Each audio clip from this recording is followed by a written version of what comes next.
Muy bien, querida familia, Dios les bendiga, Dios les guarde. Vamos a seguir entonces con nuestro estudio, así que vamos a seguir con los principios de interpretación profética, el cual hemos venido estudiando en el video pasado, y hoy vamos a seguir adelantando acerca de este tema.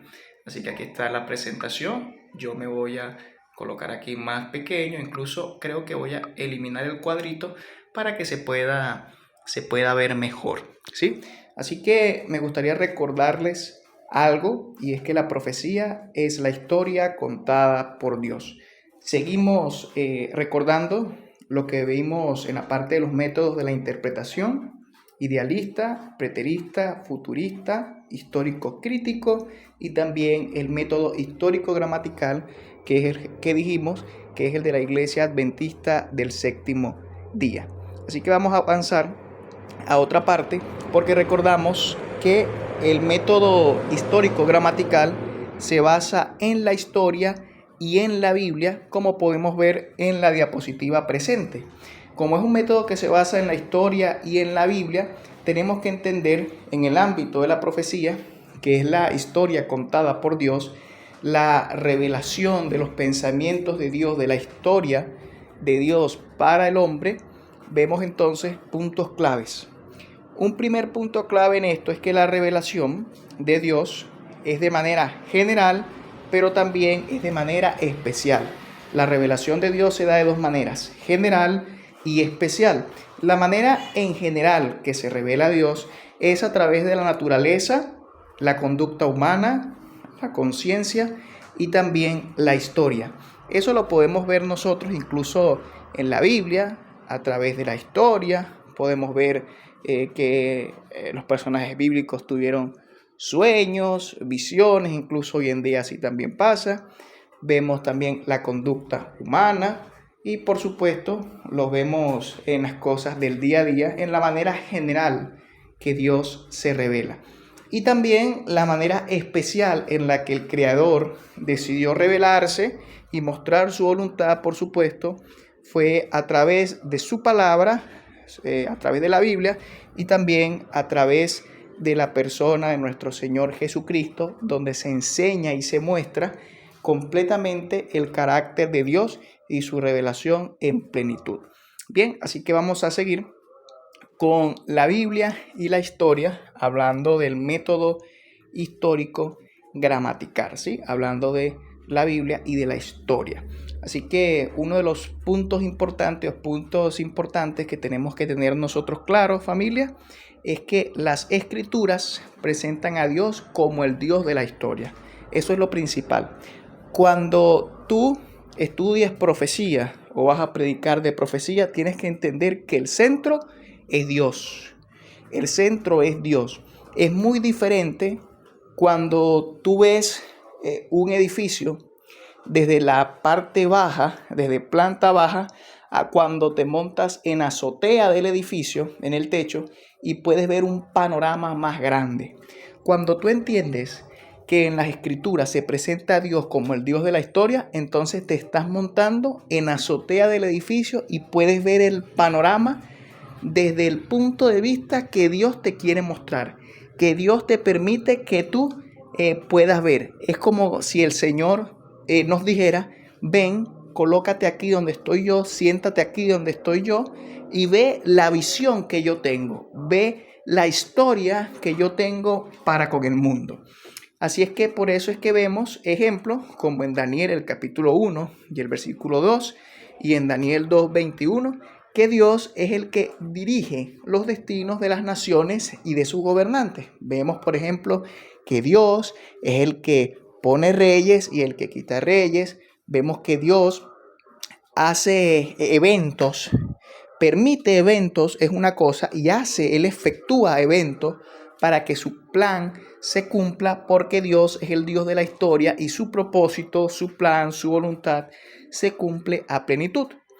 Así que el segundo ítem que también tenemos que tener claro es que el hombre tiene un entendimiento limitado. El hombre carnal, el hombre natural, tiene un entendimiento limitado. O sea, es incapaz de discernir correctamente es incapaz de ver, de observar el plan de Dios y cómo Dios dirige la historia. Es por eso que Dios es el que da luz.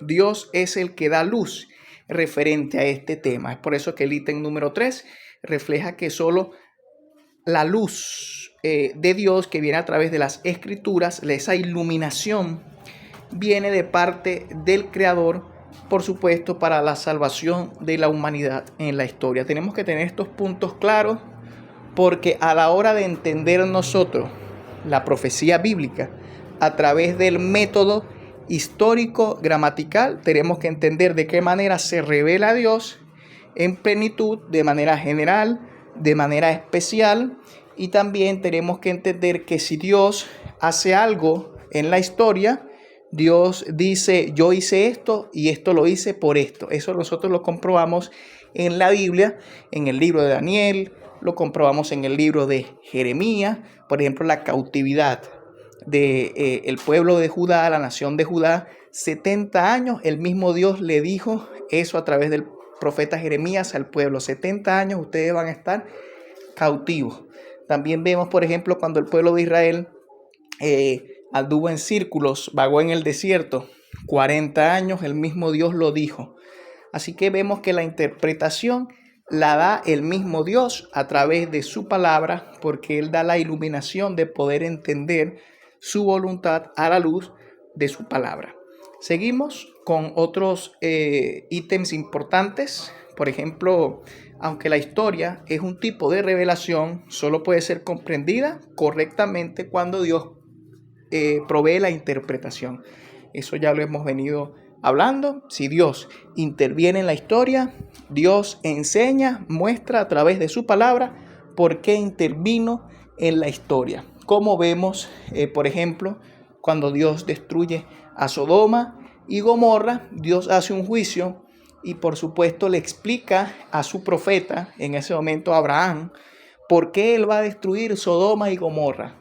¿Cuál era la situación de Sodoma y Gomorra? ¿Por qué él estaba interviniendo en la historia para destruir a esas ciudades impenitentes? ¿Sí?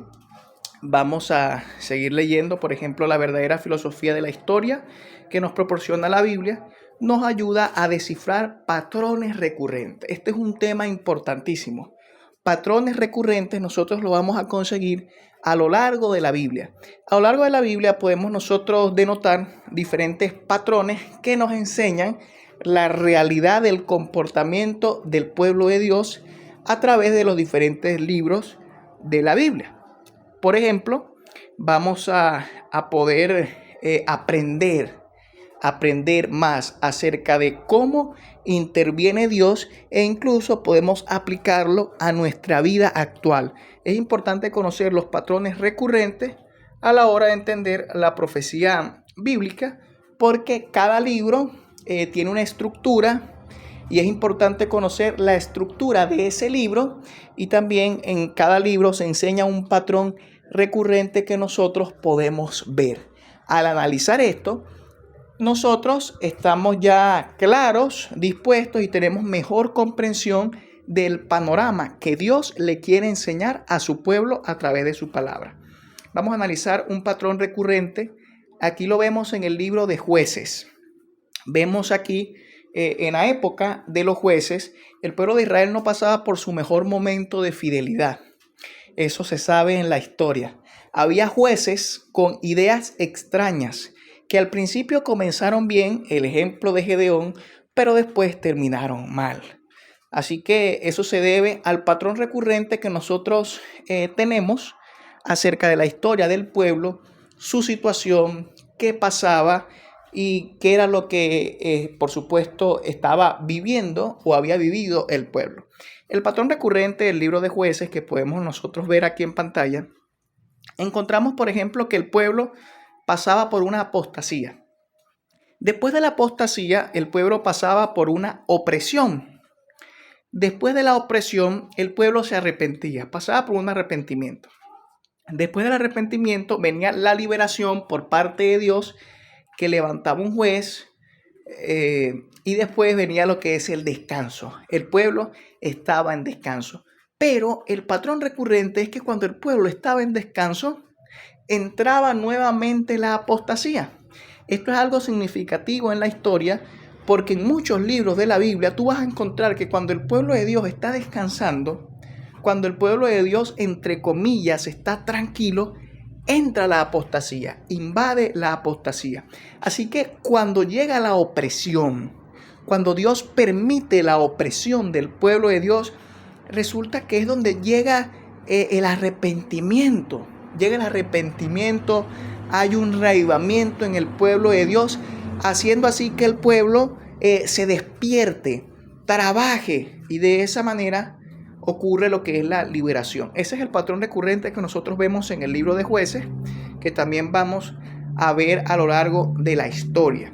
Es importante entender lo siguiente: la historia es circular porque tiene patrones que se repiten.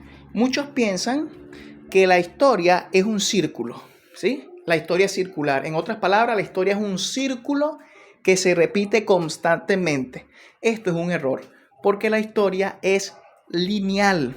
La historia es lineal. La historia es lineal. Y aunque tiene patrones que se repiten, es lo que se presenta, nosotros lo vemos en la Biblia, ¿sí? La historia no es circular, sino que la historia es lineal, aunque tiene patrones que se repiten, como vemos, por supuesto, en la parte del libro de Jueces. Vamos a ver otro patrón recurrente, lo vemos en el libro de Daniel. En el libro de Daniel podemos encontrar en el capítulo 1 el mismo patrón recurrente. Un patrón recurrente que nosotros encontramos es que se presenta una prueba. En esa prueba vemos que llega lo que es la resistencia del pueblo referente a la fidelidad, resistencia. Vemos lo que es la liberación del pueblo y vemos también lo que es la recompensa. Ese es el patrón recurrente del libro de Daniel. Así que desde el punto de vista de Daniel, en comparación al libro de Jueces, por ejemplo, Daniel, que le fue fiel a Dios, ve cuando se presenta la prueba, a la hora de la prueba, ve que cuando ocurre la liberación viene una recompensa. En la prueba ocurre lo que es la resistencia.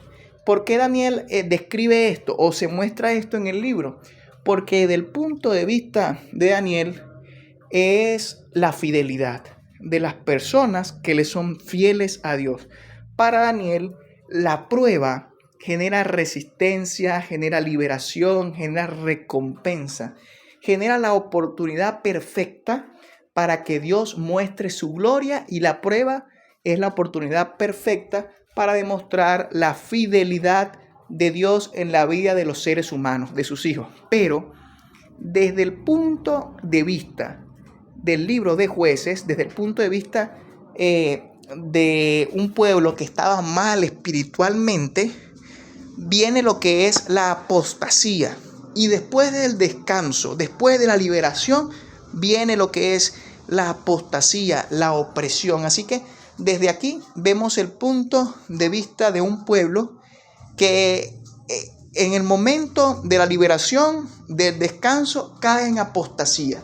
Muy similar al patrón recurrente del pueblo de Israel cuando salen de Egipto.